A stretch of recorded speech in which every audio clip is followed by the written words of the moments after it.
no caso aqui eu estou com um ciclo de fêmea de rato, eles vão oscilando. E existem picos hormonais que acontecem exatamente antes do momento da ovulação, que é quando ela passa do proestro para o chamado estro.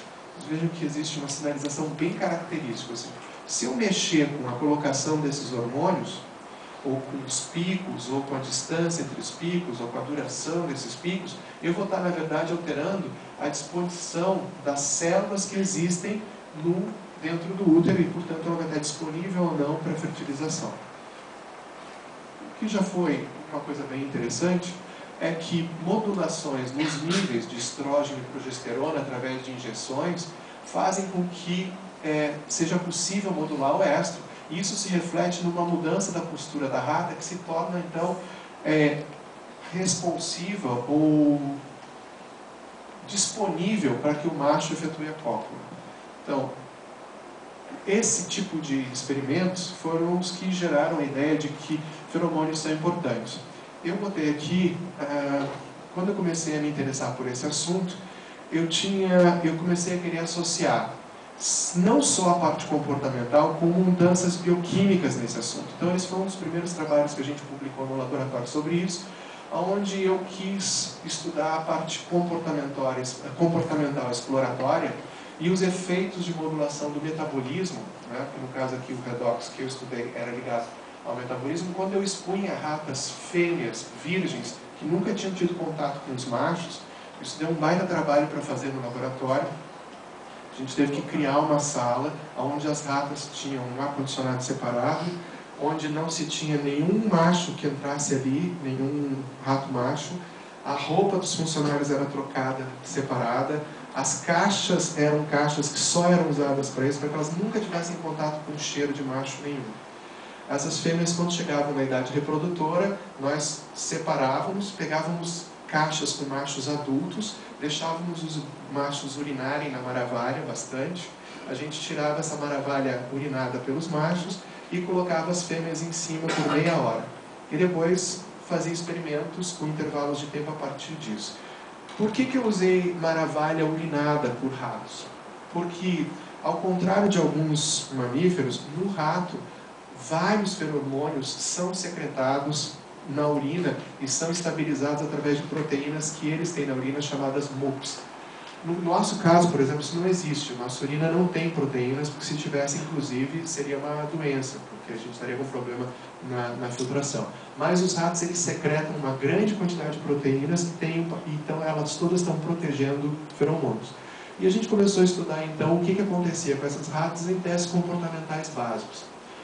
No caso aqui foi um teste de campo aberto, ou de cruz elevada, e aí a gente viu que o tempo em que a rata ficava no braço aberto indicava que ela estava menos ansiosa, ou seja, a presença do cheiro do macho deixava ela menos ansiosa. Isso concordava com que os trabalhos mostravam que a rata ficava tão tranquila que ela mudava a sua postura em relação ao macho na hora que ela percebia os feromônios desse macho, ela se tornava receptiva. Nós aqui temos os resultados de campo aberto em várias abordagens de campo aberto, crossings, hearings, visitas ao centro, a gente encontrou indicativos de que essa rata estava menos ansiosa. Um outro teste foi caixa claro-escura, uma caixa que é escura de um lado, clara da outro, e a gente vê o tempo que os ratos ficam na parte clara, quanto tempo eles vêm para o escuro, quantas vezes eles cruzam do claro para o escuro, e são todos testes padrão, testes já bem caracterizados e que servem para avaliar a ansiedade. Em todos eles a gente viu uma redução de ansiedade nessa rata. Já que havia uma mudança comportamental, eu fui atrás do metabolismo. Então a gente estudou enzimas que estão associadas à produção de radicais livres, porque o metabolismo do cérebro é oxidativo. Então, se existe uma maior produção de radicais, existe uma modulação de enzimas. Eu não vou me deter muito nesse, mas existe uma modulação mostrando que o cérebro, em regiões bem importantes como córtex frontal, hipocampo e hipotálamo, está modificado em relação à rata que não tem contato com a urina de macho. Para ter um controle, os nossos controles eram ratas que também ficavam isoladas, só que, em vez de ficarem depois meia hora em cima de maravalha molhada com urina de macho, a gente botava elas em cima de uma navalha molhada com solução salina.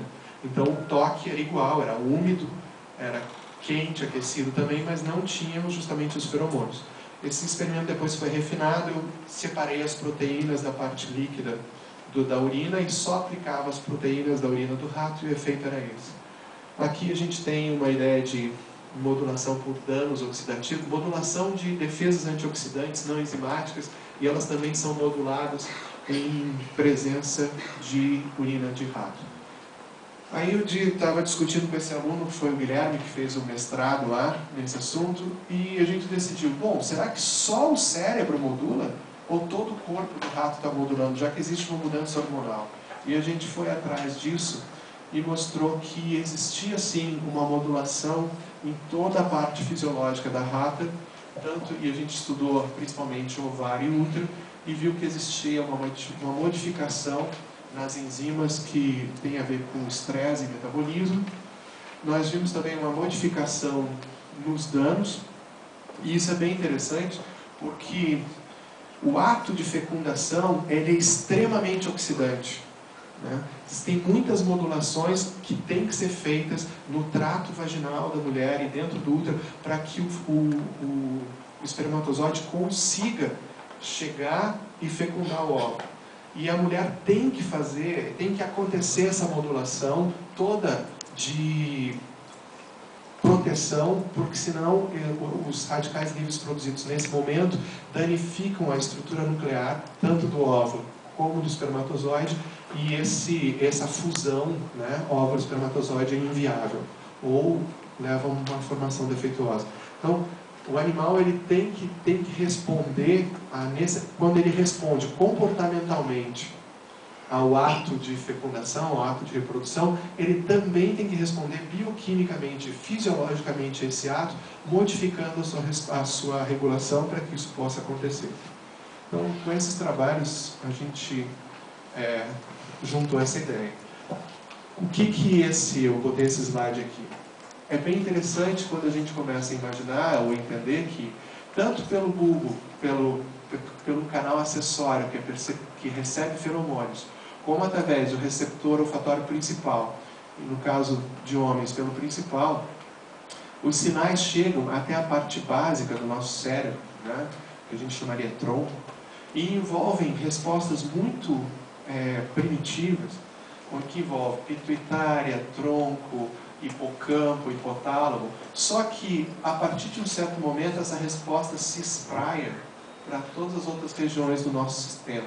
Então eu tenho uma troca de informações com a córtex, que vai modular a minha resposta, e uma percepção consciente desse sinal, e uma parte desse sinal ele troca ou ele estimula regiões que eu não controlo, regiões inconscientes de resposta, que estão envolvidas com o que a gente chama de sistema límbico, que é um sistema bastante complexo.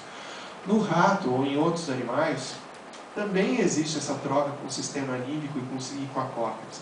Só que o tamanho da córtex é diferente. E o nível de interferências que a córtex é capaz de fazer nessa resposta vai ser diferente. Então a gente começa a ver por que em alguns animais a resposta consegue ou pode haver modulação, e no caso do homem, a modulação vai acontecer sempre em função de experiências anteriores. Então, essa ideia, ela foi, quando as pessoas não entendiam, eles diziam, não, primatas, e envolviam os homens nisso, não podem ter uma resposta a feromônios porque o nosso vômero nasal é vestigial. Não existe esse órgão. Quando ele existe, ele não tem conexão com o sistema nervoso. No entanto, depois se descobriu que os receptores que deveriam estar no vômero, ou que estão no vômero também, eles estão presentes em vários tecidos, principalmente no homem. Vários.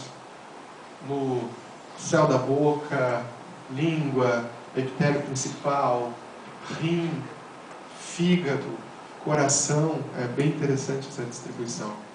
E a gente tem, dentro do epitélio olfatório principal e secundário, alguns receptores que, teoricamente, deveriam responder apenas a cheiros, que também respondem a feromônios, que são aqueles receptores olfatórios. Eles também admitem resposta. Não é exatamente a mesma resposta, mas eles admitem resposta.